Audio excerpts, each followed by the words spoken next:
The Nexus station orbited the binary stars of Arcturus 7, a melting pot where 1,000 species traded, lived, and died under the watchful eye of the Galactic Council. Among them walked Hannah, her scaled skin shimmering in hues of emerald and gold one of the ancient dragon-blooded people whose ancestors had ruled the skies of their homeworld for millennia. But Hannah was different. A jagged scar ran from her left temple down to her jaw, cutting through her face like a canyon carved by lightning. The tissue had never properly regenerated, leaving a permanent mark of pale, lifeless scales that contrasted starkly against her otherwise radiant appearance. In Drakari culture, physical perfection was paramount. Scars were signs of weakness, of failure to heal, of genetic inferiority. She had been rejected by her own kind, exiled, not formally, but through the cold shoulders and averted gazes of every Drakari she encountered. So Hannah had fled to the Nexus, hoping that among the countless alien species, she might find a place where her scar didn't define her. Yet even here, she felt the stares. The Zentari merchants who would negotiate with anyone suddenly found pressing business elsewhere. The crystalline Lumine who claimed to see beauty in all forms still seemed to focus on her disfigurement. Even humans, the youngest spacefaring species, often looked at her with pity or discomfort. Hannah worked as a cargo handler in Bay 47, a job beneath her capabilities but one that asked no questions and required no social graces. She could lift containers that would require 3 humans or a small mech, her Drakari strengths proving useful even if her appearance proved unsettling. That's where she first saw Alan.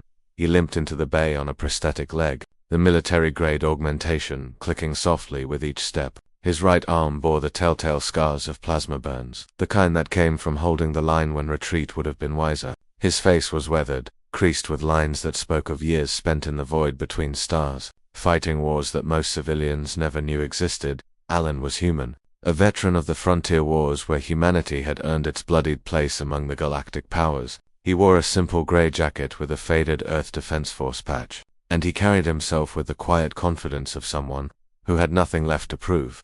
He approached Hannah's station without hesitation, his brown eyes meeting her golden ones directly. "I need transport for these containers," he said, gesturing to a stack of medical supplies. Heading to the refugee camps on Theta Station, Hannah blinked, momentarily caught off guard. He hadn't flinched, hadn't stared at her scar, hadn't looked away in discomfort. He simply looked at her, as if she were just another person doing a job. "That'll take 2 days to arrange," she said, her voice rougher than intended. Years of disuse and casual conversation had made her rusty. "That's fine," Alan smiled, and something in Hannah's chest apart she thought had calcified long ago. "I've got time. Been rushing for 20 years. 2 days sounds like a vacation." Over those 2 days, Alan kept returning to Bay 47. He'd bring her coffee, Earth coffee, he called it, thick and bitter, in a way that reminded her of Drakari blood. They talked first about logistics, then about ships, then about everything. Alan told her about his unit, the 7th Rangers, and how they'd held the line at the Barrier Nebula when the insectoid Kresh had attempted to push into human space. He spoke of friends lost, of battles won at terrible cost, of the guilt that came with surviving when so many hadn't. "After the war, I couldn't go back to Earth," he admitted, staring into his cup. "Everything seemed so small, so trivial. People complained about weather and taxes while I remembered what it felt like to vent atmosphere from a breached hull." He looked up at her. "So I came out here. Figured I'd make myself useful." Hannah found herself sharing things she'd never told anyone, about her scar-owned defending her younger brother from a plasma fire when she was 16, about how her heroism had meant nothing in the face of her permanent disfigurement, about her exile not from her planet, but from her people's hearts. "That's the stupidest thing I've ever heard," Alan said bluntly, and Hannah's spine stiffened defensively. But then he continued, "You saved your brother's life and they rejected you for it. What kind of backward, superficial?" He stopped, taking a breath. "Sorry, not my place to judge your culture. But for what it's worth, I think that scar is the most interesting thing about you. Not in a fetishizing way," he added quickly, "but because it tells a story. It says you put someone else first, that you didn't run when things got hot." He rolled up his sleeve, revealing more of his plasma scars. "These tell my story. Every mark I carry is a reminder that I survived, that I fought for something bigger than myself."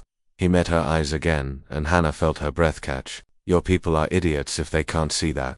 Something shifted in that moment. Hannah had spent years believing her scar made her less beautiful, less worthy, less But when Alan looked at her, She didn't see pity or discomfort. She saw respect, recognition, understanding. She saw someone who knew what it meant to carry scars, visible and otherwise. "Why don't you flinch?" she asked suddenly. "Everyone does, even if they try to hide it." Alan smiled, a lopsided expression that transformed his worn face. "Because I've seen real monsters, Hannah, and you're not one of them. You're just someone who got hurt protecting someone you loved. In my book, that makes you one of the good ones."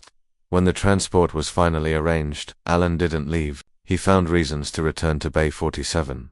Brought more cargo, stayed for coffee, asked Hannah about Drakari history, about her homeworld's twin moons, about the ancient sky dances her people once performed. One evening, as the binary stars set beyond the station's viewport, casting everything in shades of orange and purple, Alan said something that changed everything. "I've been thinking about staying on Nexus for a while, maybe permanently, but only if there's a reason to."